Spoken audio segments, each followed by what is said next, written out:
तो आप आपके हिसाब से एडजस्ट करो, पर मिनिमम 10 से 12 घंटे तो आपको डेली पढ़ना ही पड़ेगा, तभी ये मतलब नीट में सिलेक्शन हो सकता है। मैं तो ये मानता है, क्योंकि ऑब्वियसली हार्ड वर्क आप करोगे तभी आपको, हार्ड वर्क और स्मार्ट वर्क दोनों मिक्स करना है, तभी आपको सिलेक्शन मिलेगा। हेलो नीट एस्पिरेंट, आप सभी का मेरे यूट्यूब चैनल पर स्वागत है, एस्पिरेंट बना डॉक्टर। तो फर्स्ट ऑफ ऑल मैं अपने आप को इंट्रोड्यूस कर देता हूँ। मेरा नाम है अरुण शर्मा और मेरे नीट 2024 में 674 मार्क्स आए थे आउट ऑफ 720।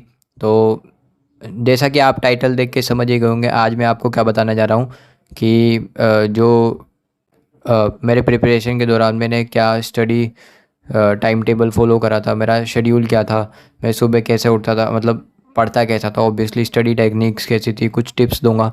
अगर आप नीट एस्पिरेंट हो, जैसे क्लास 11th में हो, 12th में हो, या फिर नीट के लिए ड्रॉप कर रहे हो, 11th 12th में तो ऑब्वियसली फाउंडेशन कर रहे होंगे, तो आपके लिए ये वीडियो बहुत ज़्यादा हेल्पफुल होने वाली है। प्लीज़ लास्ट तक इस वीडियो में बने रहना, और अगर चैनल को सब्सक्राइब नहीं करा तो चैनल को सब्सक्राइब कर लो। तो मार्क्स मेरे 674 है, और कोई भी रैंक मत पूछना, क्योंकि आपको पता ही है इस बार कितना रैंक इन्फ्लेशन हुआ है। मतलब 674 नंबर पे भी मेरी 12,000 रैंक आई है, मतलब एकदम।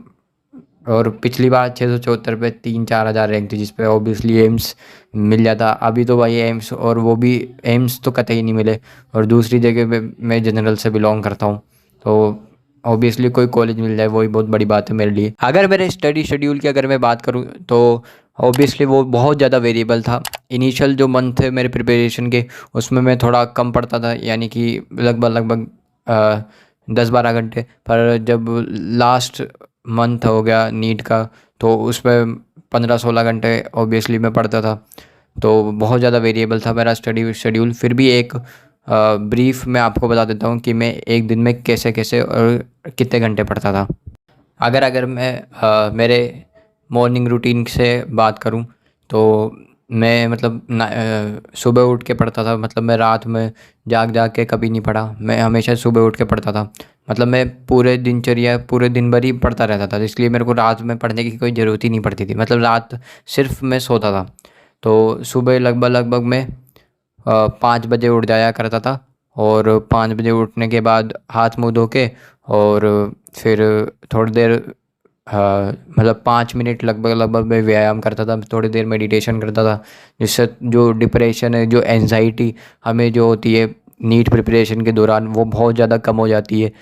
और उसके बाद मैं पढ़ने बैठ जाता था। मेरे पास एक स्टडी बोर्ड भी था, मतलब एक वाइट बोर्ड था, जिस पे मैं जितना भी दिन भर जो पढ़ना था ऑब्वियसली वो सारी चीज़ें मैं लिख देता था। जैसे आज ये चैप्टर पढ़ना है, रोटेशनल मोशन, एनएलएम हो गया, केमिस्ट्री में ये चैप्टर पढ़ना है, ये पूरा मतलब ये सब चीज़ें लास्ट के, ये मेरा स्टडी रूटीन था, मतलब एकदम ब्रीफ तरीके से।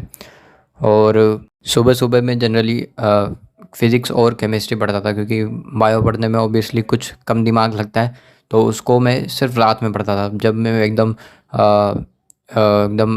मेरे को आलस आए हुए थे एकदम, नींद में मेरा मूड रहता था, तभी मैं बायो पढ़ता था। और मेरा एक रूटीन ये था कि मेरे को एक दिन में एक चैप्टर बायो का एनसीईआरटी से तो पढ़ना ही पढ़ना है। मतलब ये तो एकदम स्ट्रिक्ट रूटीन था मेरा।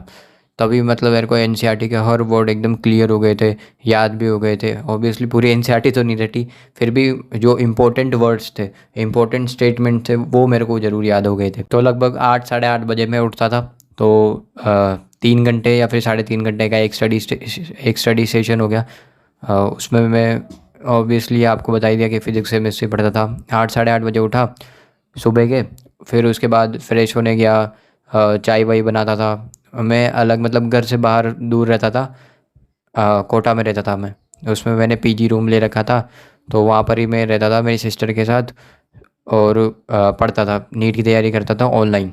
तो 8:30 साढ़े 8 बजे उठा, चाय वाय बनाई, फ्रेश हो गया। उसके बाद मैं लगभग थोड़ा बहुत आधा 1 घंटे का मैंने थोड़ा ब्रेक भी ले लिया, मतलब ऐसा नहीं, 9-9:30 बजे वापस से पढ़ने बैठ जाता था। और फिज़िक्स के न्यूमेरिकल्स हो गए, डीपीपी हो गई, ये सब चीज़ें मैं लगा लेता था। मतलब लास्ट में मेरे ड्रॉप ईयर की स्टोरी बता रहा हूँ आपको।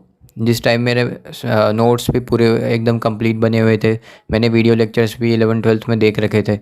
मैं यकीन 2.0 से पढ़ा था ड्रॉप ईयर में। तो 12 बजे तक मैं पढ़ा, दोपहर के 12 बजे तक। फिर मैं नहाने गया, उसके बाद मैं उठता हूँ, फिर नहाने जाता हूँ, खाना खाता हूँ, थोड़ा सा 15-20 मिनट का ब्रेक लेता हूँ। फिर मैं लेक्चर्स देखने बैठता था। मैं रिकॉर्डेड लेक्चर्स देखता था हमेशा, क्योंकि रिकॉर्डेड लेक्चर ज़्यादा प्रेफर इसलिए करता था कि उसमें एक दो टाइम बच जाता था। लाइव बच्चे फालतू फालतू कमेंट करते रहते, तो वो फिर सही नहीं था, इसलिए मैं रिकॉर्डेड लेक्चर ही देखता था। आराम से स्किप करके देख लो, अगर कुछ समझ में नहीं आ रहा तो वापस से बैक करके देख। लाइव में तो एकदम कंटिन्यूस अगर चलता है ना तभी अच्छा लगता है, मतलब मेरा तो ये सोच है। तो मैं रिकॉर्डेड लेक्चर देखता था, मैं फिजिक्स के लेक्चर देखता था और केमिस्ट्री के देखता था, क्योंकि बायो तो मेरे पहले से अच्छी हो रही थी। 11वीं 12वीं में मैंने बायो अच्छे से पढ़ रखी थी, तो ड्रॉप ईयर मैंने बायो के लेक्चर्स नहीं देखे, सिर्फ फिजिक्स और केमिस्ट्री के लेक्चर देखे। केमिस्ट्री में भी आईओसी, पीसी और ओसी हो गई, तो उसमें भी मैंने ओसी और पीसी के कुछ चैप्टर और आईओसी के कुछ चैप्टर के मैंने लेक्चर्स देखे थे। और अगर मैं बात करूँ नोट्स की, तो नोट्स मेरे पास पहले से बन रहे थे। जैसे एम आर सर का सिर्फ लेक्चर देखता था, डीपीपी डीपीपी में लगाता था। दिन में सुबह लगा लिया डीपीपी, और जो सर होमवर्क देते थे वो सुबह कर लिया, मॉड्यूल्स के कुछ क्वेश्चन दे दिए वो सुबह लगा लिए, ऐसा था। फिर लगभग मैं 4-5 बजे लेक्चर्स देख के निमट जाता था। मैक्सिमम 5 बजे मैं लेक्चर्स देख के निमट जाता था। ऐसा मतलब टाइम शेड्यूल फिक्स नहीं था, क्योंकि मैं रिकॉर्डेड लेक्चर देखता था। जैसे कोई किसी दिन 2 लेक्चर देख लिए फिजिक्स केमिस्ट्री के, किसी दिन केमिस्ट्री का नहीं देखा, क्योंकि जो चैप्टर चल रहा वो मैंने पहले से अच्छे से पढ़ रखा है। उसके सिर्फ मैं क्वेश्चन प्रैक्टिस कर लेता था, PYQ लगा लेता था, ऐसा था। तो 5 बजे मैक्सिमम मेरे लेक्चर्स निमट जाते थे। फिर उसके बाद लगभग आधा 1 घंटे का मैं ब्रेक लेता था और वापस से पढ़ना स्टार्ट कर देता था। मैं आपको बताऊं, हाँ, 6 बजे वापस से पढ़ना मैं स्टार्ट कर देता था, 6 से 8 बजे तक। तो 6 से 8 बजे तक मैं क्या पढ़ता था, उसमें मैं जो लेक्चर्स में जो सर ने पढ़ाया ना उसका रिवीजन करता था। नोट्स तो मेरे पास पहले से ही थे। जैसे करंट इलेक्ट्रिसिटी का लेक्चर फर्स्ट चल रहा है, वो मैंने देख लिया, फिर उसको नोट्स से मैं वापस से पढ़ लेता था। और जो सर PDF में लिखवाते थे, मतलब सर के जो नोट्स थे करंट ईयर के, वो मेरे पास जो नोट्स थे वो 1 साल पहले के थे। तो जो नए क्वेश्चन थे उनको मैं एक पेज में लिख के और मेरे नोट्स में स्टेपल कर लेता था। तो 6 से 8 बजे तक ये सब काम है। फिर 8 बजे के बाद मैं खाना वाना खाता था, और आधा घंटा थोड़ी देर बाद टहलने जाता था, और दूध वूध लाता था। भाई सुबह चाय बनानी रहती इसलिए, मतलब ऐसा ऐसा नहीं है कि भाई लग्जरी लाइफ जी रहा हूँ मैं। मतलब एक छोटा सा रूम था, उसमें ही खाना वाना बनाते थे, उसमें मैं पढ़ता था, ये सब था। ऑब्वियसली आपको मेहनत तो करनी पड़ेगी अगर आपको नीट में सिलेक्शन चाहिए तो।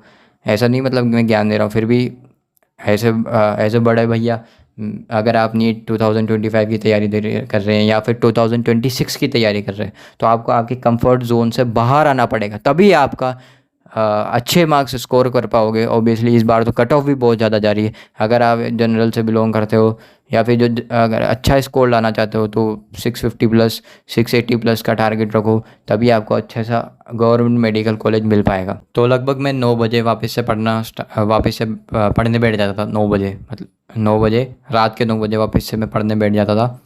और अब मैं सिर्फ बायो पढ़ता था, क्योंकि अब थोड़ा थकान वकान भी महसूस होने लगी थी। भाई सुबह से अगर ऐसा टाइट शेड्यूल होता है कि दिन भर ही तुम पढ़ रहे हो, तो ऑब्वियसली रात में तुम थक ही जाओगे। तो रात में सिर्फ मैं बायो पढ़ता था। बायो में रीडिंग, NCERT की रीडिंग लगा ली, या फिर बायो के नोट्स पढ़ लिए, बायो के क्वेश्चन प्रैक्टिस कर लिए। यही रात में मैं पढ़ता था, क्योंकि बायो में ऑब्वियसली कम दिमाग लगा, और कॉन्सेप्ट तो रहते ही है, कॉन्सेप्ट तो क्लियर करना आपको बहुत ज़रूरी है, तभी आपके क्वेश्चन बन पाएंगे। पर जैसे आप NCERT की रीडिंग कर रहे हो तो वो लगा ली। फिर उसके बाद ये मेरा डेली स्केड्यूल था पूरे दिन का। ऑब्वियसली मैं रात में नहीं पढ़ता था, क्योंकि रात में मेरी एफिशिएंसी बहुत ज़्यादा कम हो जाती थी। मैं दिन भर पढ़ता था, इसलिए रात में मेरी एफिशिएंसी कम हो जाती थी। मतलब मैं रात में मैं जग भी नहीं पाता था, बहुत मुश्किल से जग पाता हूँ। देखो मैंने तो मेरा स्टडी शेड्यूल, जो स्टडी टाइम टेबल है वो बता दिया, पर मैं आपको ये सजेस्ट करूँगा कि आप अपना जो शेड्यूल है, भैया सबकी लाइफ अलग अलग होती है। कुछ जैसे सब, किसी को दिन में कुछ काम रहता है तो वो रात में पढ़ता है, तो आप आपके हिसाब से एडजस्ट करो, पर मिनिमम 10 से 12 घंटे तो आपको डेली पढ़ना ही पड़ेगा, तभी ये मतलब नीट में सिलेक्शन हो सकता है। मैं तो ये मानना है, क्योंकि ऑब्वियसली हार्ड वर्क आप करोगे तभी आपको हार्ड वर्क और स्मार्ट वर्क दोनों मिक्स करना है, तभी आपको सिलेक्शन मिलेगा। मेरा तो ये मानना है। मतलब तो आप आपके हिसाब से अपना स्टडी शेड्यूल बनाओ। मतलब मेरे स्टडी शेड्यूल से एकदम आइडिया ले लो कि सुबह कैसे पढ़ना है। अगर आप मेरी तरह दिन भर पढ़ते हो तो सुबह कैसे पढ़ोगे, रात में क्या पढ़ना है, सुबह क्या पढ़ना है। ऑब्वियसली मोस्ट ऑफ द जनता जो है ऑनलाइन ही पढ़ती है आजकल। तो मैं भी ऑनलाइन ही पढ़ता था। मैंने ड्रॉप ईयर में 1 साल ही मैंने ड्रॉप लिया है, फिर मेरे 674 मार्क्स आए थे सेकंड अटेम्प्ट में। मतलब 12th के साथ दिया था तो उसमें 503 मार्क्स आए थे। ऐसा भी नहीं है अगर आप मेरे स्टडी शेड्यूल को फॉलो करोगे तभी आपके इतने अच्छे नंबर आएंगे। आप आपके हिसाब से अपना स्टडी शेड्यूल बना सकते हो, पर मिनिमम जैसे मैंने आपको बोला कि 10 से 12 घंटे तो पढ़ना ही है, वो आप रखो। और आपके हिसाब से जैसे रात में आप पढ़ो या फिर दिन में पढ़ोगे। अगर आपको कोई भी डाउट हो तो कमेंट सेक्शन में कमेंट कर देना। मैं आपका मतलब ऐसे बड़े भैया आपको गाइड करूँगा कि नीट की प्रिपरेशन कैसे करनी है, कैसे पढ़ेंगे। आप मेरे टेलीग्राम को भी ज्वाइन कर सकते हो, लिंक मैंने डिस्क्रिप्शन में दे रखा है। उसमें मैंने जो शॉर्ट नोट्स है वो अपलोड करता हूँ। शॉर्ट नोट्स हो गए, जो मैंने वीडियो लेक्चर्स देखे थे, इधर से फ्री गाइडेंस देता हूँ, मेंटरशिप प्रोवाइड करता हूँ। तो आप मेरे टेलीग्राम को ज्वाइन कर सकते हो, लिंक मैंने डिस्क्रिप्शन में दे रखा है। तब तक के लिए थैंक यू, धन्यवाद। जय हिंद, जय भारत।